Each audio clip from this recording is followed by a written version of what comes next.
بسم الله الرحمن الرحيم. Louange à Dieu, maître des univers, nous témoignons qu'il n'y a de Dieu que Dieu et que Muhammad sallallahu alayhi wa sallam est le messager de Dieu.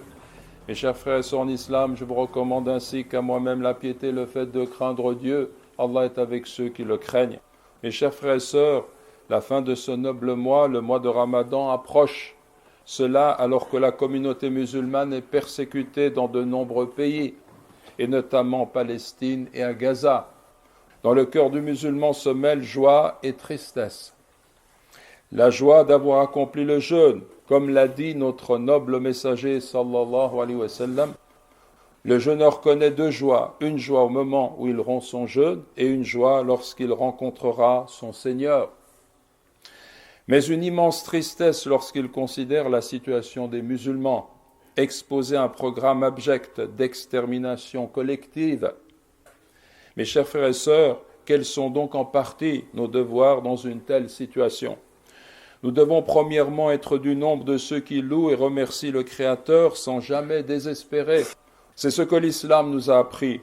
Tu dis, mon frère, louange à Allah, Seigneur des univers. Alhamdulillahi Rabbil Alamin. Verset que tu répètes de nombreuses fois en récitant la première sourate du Coran.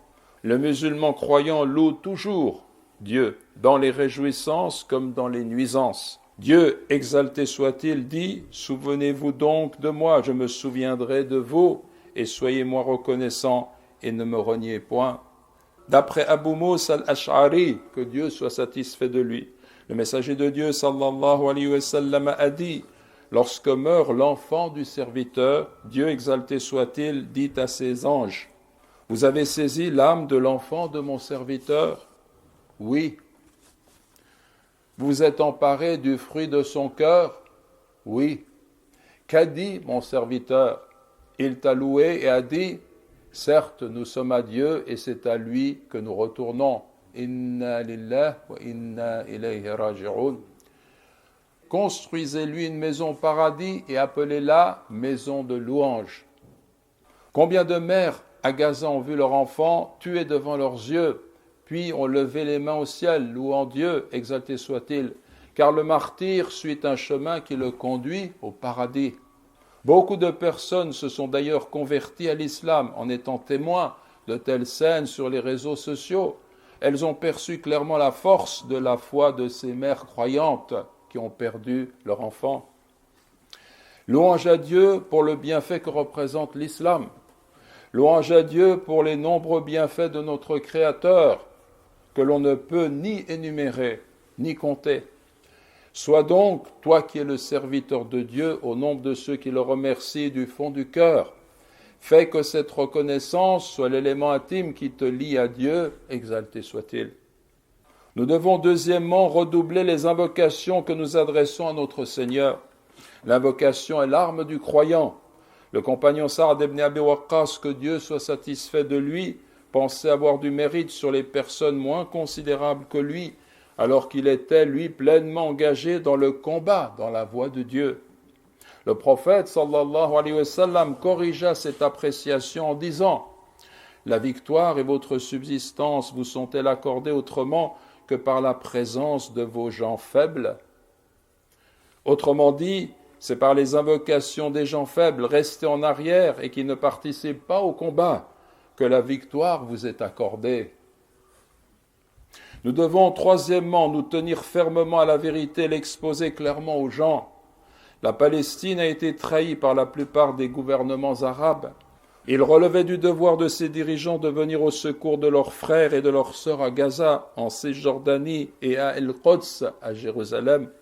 Ils ont laissé les enfants, les femmes et les vieilles personnes se faire massacrer et chasser de leurs maisons détruites. Quelle honte! Mais que peut-on attendre de gouvernants qui ont mis en prison les savants de leur communauté parce qu'ils ordonnaient le bien et interdisaient le mal? Quelle honte! Vous disposez d'armes sophistiquées et vous êtes incapables de bouger, alors que les enfants palestiniens hurlent de douleur et de faim et que les femmes sont humiliées. Quelle honte!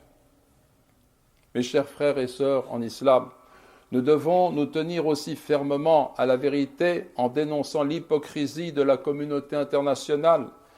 Celle-ci aurait dû décréter depuis longtemps un embargo contre l'entité sioniste et exiger l'extradition des criminels de guerre qui ont commis et commettent encore en toute impunité des massacres horribles contre des civils.